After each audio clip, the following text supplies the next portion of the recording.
72 तासात महाराष्ट्रावर मोठे संकट, शेतकऱ्यासाठी हवामान खात्याचा मोठा इशारा। 72 तासात शेतकऱ्यावर येते सगळ्यात मोठं संकट। आतापर्यंत ज्याची भीती होती तीच परिस्थिती आता निर्माण होणार। ऑगस्ट महिना सुरू होताच संपूर्ण महाराष्ट्रामध्ये पाऊस सुरू झालेला आहे, पण तेवढ्यात मान्सूनच्या संदर्भात एक असा धोकादायक अंदाज वर्तवला आहे की ज्याने शेतकऱ्यांची आता झोप उडणार आहे। लक्षात घ्या शेतकरी मित्रांनो, खरं तर 2 ते 3 ऑगस्ट पूर्वी महिन्याचे अंदाज आले होते आणि हा अंदाज आलाय की तो खास करून शेतकऱ्यासाठी आहे आणि आतापर्यंत सगळ्यात भयानक अंदाज आहे। लक्षात घ्या, पाऊस कमी होणार आहे, जास्त पडणार या अंदाजामध्ये ही गोष्ट नाही, तर खरं एक तिसरं संकट आहे जे की शेतकऱ्यावर कोसळणार आहे। गेल्या 10 वर्षात कधीच कोसळलं नव्हतं एक विचित्र संकट आता शेतकऱ्यांवर कोसळणार आहे। निसर्गाचा असा विचित्र हल्ला होतोय की ज्याने शेतकऱ्यांचं अक्षरशः मोठं नुकसान होणार। इतिहासातला हा सगळ्यात मोठा आणि धक्कादायक महिना ठरणार आहे। तर या वर्षीचा काळ होता तो खूप भयानक होता। खरं तर जून महिने मान्सूनची एंट्री होत होती, पण जून महिन्याच्या अक्षरशः 22 ते 23 तारखे 25 जून पर्यंत कुठेच पाऊस आला नव्हता आणि जूनच्या एंडिंगला थोडाफार पाऊस सुरू झाला।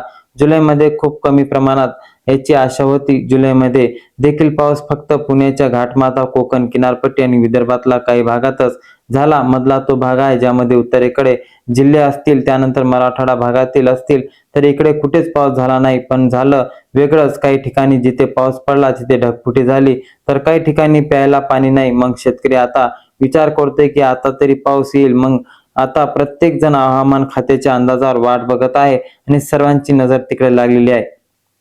खरं तर प्रत्येक 5-5 दिवसाचा अंदाज हवामान खात्याकडून दररोज दिला जातो, पण आजचा जो अंदाज यायला तो अतिशय वेगळा आहे, कारण की ज्यामध्ये 30 ऑगस्ट पर्यंत काय होणार याची अक्षरशः माहिती देण्यात आली आहे। पहा, दरवर्षी दर महिन्याला अंदाज दिला जातो, त्याचप्रमाणे ऑगस्टचाही देण्यात आला, पण आता जो अंदाज आहे तो ऐकून शेतकऱ्यांच्या पायाखालची जमीन सरकली, कारण की बऱ्याचशा ठिकाणी आधीच विहिरीला पाणी नाही, बंधारे सुकलेले आहे, धरण मोकळे झालेले आहे आणि आता सर्वत्र काही विदर्भाच्या भागामध्ये पाऊस चांगला झालेला आहे, परंतु कुठे कुठे पाऊस कमी आहे।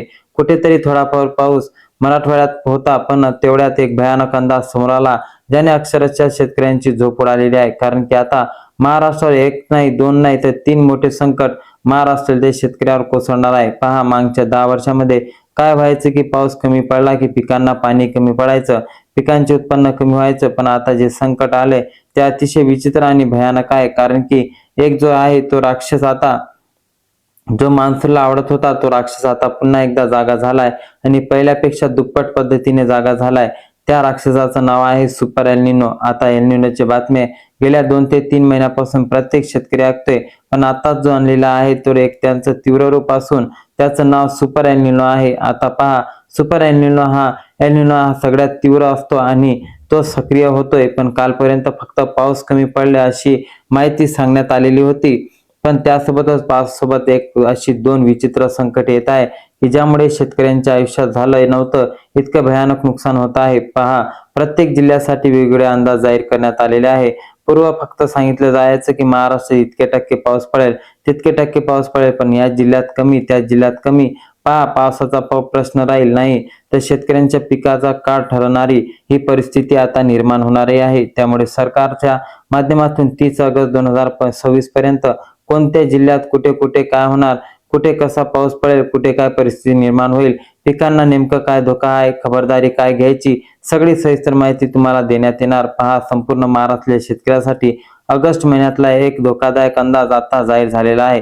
दर महिन्याला हवामान खातं प्रत्येक महिन्याचा अंदाज जाहीर करतं, तर असं दररोज पुढील 5 दिवसाच्या आत अंदाज जाहीर करत आहे। जुलै महिना संपत आलेला आहे, देखील ऑगस्टचा महिना लागलेला आहे, पण साधारणपणे आता ऑगस्ट महिना सुरू होऊनही बरेच दिवस झाले, पण 30 ऑगस्ट पर्यंत काही अशा तारखा सांगितल्या गेल्यात की त्या तारखांना मोठा धोका